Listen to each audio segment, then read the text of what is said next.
When I think about street photography, I cannot help but to think about some of the pioneers which came ahead of us. Those who painstakingly paved the way with paramount photography never seen before. Without naming names, I can tell you that I do have a few personal favorites whom express a great deal of curiosity and relentless enthusiasm for human behavior out on the streets, which went far beyond the obsessive realm which most of us, in all honesty, can only dream of acquiring. It is this boundless curiosity which interests me in those who came before. Myself, I don't yet possess this deep-rooted curiosity, but it is a street skill I am developing more than any technical aspect, as it is what I believe will get me to the next level in my incipient journey as a street photographer. It's not that I don't express a curiosity out on the streets, but to develop that skill, one can learn to see the same subject in almost an unlimited amount of photographic variations, and therefore you could very much so present yourself with many new ways of photographing a particular person or scene, which is eventually what we need to do. We are required to study what came before us and expand upon it in our own way, in a distinctly new way. Expand upon what came before with a curious eye. We should strive for this. I strive for this. Yet, I have a long way to go.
Welcome back to the channel, guys, and welcome to all my new followers. I hope you enjoyed some of the photography in there and maybe some of the messaging. Yeah, curiosity, and let's talk about that a little bit. Very interesting concept when it comes to street photography. What is curiosity? Of course, we have to have some sort of definition in order to even talk about it. And things can be interpreted in many different ways, but for this episode, for the sake of this episode, let's interpret curiosity as having an active focus on that which we want to, an active attention, an active focus on that which we want to photograph. You're actively involved in putting your focus on that subject which we want to photograph. So that would be the definition. So therefore, can you cultivate curiosity? I would venture to say yes, because of course, some of us are born with a little bit more of it. Others are born with a little bit less of it. Maybe you're somewhere in the middle, but can you cultivate it? Yes. I would venture to say that the more you're out there, the more you kind of train this, this focus on that which you want to photograph, the better you're going to get at it. So you can definitely cultivate this curiosity. Of course, in the first place, you have to have a little bit of a passion for that, what you're photographing, the subjects. You're going to want to be a street photographer. You have to do it, in my opinion, from a curiosity for the behavior of, humans out on the street, those little moments, the bigger moments. It doesn't really matter how you photograph that. That is completely up to you. Hopefully, you do this with everything that you know and all your knowledge, and you bring everything to the table every time you're out there. Everything that you've learned, everything that you've studied, especially study what comes before. That's very important. And we all fall into this rut sometimes. And that's why I'm saying, if you evolve your curiosity, this is so much more important than any camera. You can buy 10 different cameras. That's never going to make you into a better photographer. What makes you into a better photographer is going out there more, is studying what came before and developing your curiosity, developing your eye, therefore, and shooting more. The more you shoot, the better you get. The more you go out there, the more you can develop your curiosity, and the better you get. You start to see different angles.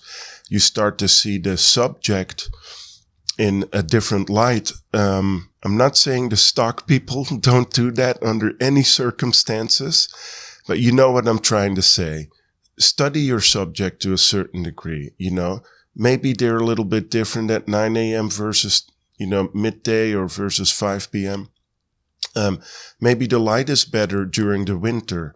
Maybe the light is awful during the midday, or, I'm just saying I like midday light, but study the subject, study what you're doing, have a curiosity for what's going on out on the streets, and I guarantee you will become a better photographer. Well, guys, I hope you enjoyed this week's episode, and I will see you next week for another one. Love you guys, and see you in the next one. Bye-bye.